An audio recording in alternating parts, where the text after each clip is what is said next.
Hi every one. நான் நேற்று உங்களுக்கு ஒரு வீடியோ போஸ்ட் பண்ணியிருந்தேன். ஸோ இன்றைக்குமே காலையில் ஒரு வீடியோ போஸ்ட் பண்ணியிருந்தேன். இன்றைக்கி கொஞ்சம் எமர்ஜென்சி, 2 பிள்ளைங்க ரொம்ப உடம்பு சரியில்லாமல் இருக்காங்க அப்படின்னு சொல்லிட்டு போஸ்ட் பண்ணியிருந்தேன். அவங்க 2 பேரையும் நேற்று ஹாஸ்பிட்டலில் கொண்டு போன பில்லையும் நான் அதில் சப்மிட் பண்ணியிருக்கேன். இன்றைக்கி ஹாஸ்பிட்டலில் கொண்டு போன பில்லையும் நான் சப்மிட் பண்ணியிருக்கேன். இன்றைக்கி 2 பேரையும் வெட்கிட்ட கொண்டு போயிருக்கோம். டாக்டர் என்ன சொல்கிறாங்கன்னா 2 பேருக்குமே வைரல் ஃபீவர் இருக்குதுன்னு சொல்லியிருக்காங்க.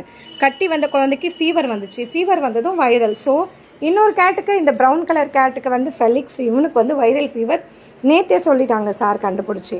ஸோ அவனுக்கு சடனாக வயிறெல்லாம் உள்ளுக்கு அமிங்கிருச்சு. அப்படியே இன்றைக்கி கொண்டு போகும்போது என்ன ஆயிருக்குன்னா, ஸோ ஒரே வீட்டில் தானே இருக்காங்க கேட்ஸு. ஸோ இந்த வைரல் அந்த குட்டிக்கும் அஃபெக்ட் ஆகிருக்கு.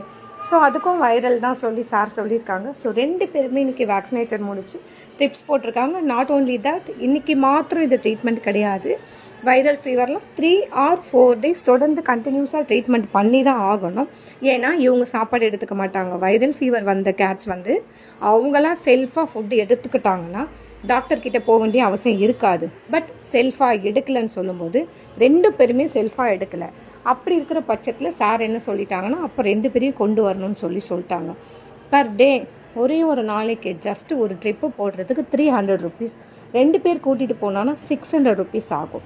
இன்றைக்கான பில்லை நீங்கள் பார்த்துருப்பீங்க. ஒரு நாளைக்கு 600 ஆகும். ஸோ இந்த மாதிரி ஒரு 3-4 days, அட்லீஸ்ட் 3 days ஆச்சு 3 பேரையும் கூட்டிகிட்டு போகணுன்னா 3 into 600. ஸோ எவ்வளோ வரும்னு நீங்களே பாருங்கள். ஸோ இது சார் போதும்னு சொல்கிற வரைக்கும் நம்ம கூட்டிகிட்டு போய் தான் ஆகணும். 2-3 நாள் கண்டிப்பாக பிள்ளைங்களை நம்ம அப்படியே அம்போன்னு விட்டுற முடியாது. முதல் நாள் என்னால் முடிஞ்சதை நான் பார்த்தேன். ஸோ இன்றைக்கும் என்னால் கொஞ்சம் முடிஞ்சது நான் பார்த்தேன். ஸோ இதுக்கு மேலே சாரி, என்னால் முடியாது. ஸோ இந்த வீடியோஸ் நீங்கள் பார்க்குற யாராச்சும் இந்த பிள்ளைங்களுக்கு கண்டிப்பாக அவசரமாக உதவி தேவை, நீங்கள் பண்ணியே ஆகணும். உங்களை நம்பி தான் இந்த பிள்ளைங்க இருக்காங்க. இது மாத்திரம் இல்லை, அங்கங்கே இருக்கிற கேட்ஸ்க்கெல்லாம் நம்ம ஃபுட் ப்ரொவைட் பண்ணிகிட்ருக்கோம். நிறைய ஏரியாவில் இருக்கிற பிள்ளைங்களுக்கு நாம் கொடுத்துட்ருக்கோம். சாப்பிட்றாங்க பாருங்கள். அவங்க வீடியோலாம் இனிமேல் வந்துட்டே தான் இருக்கும்.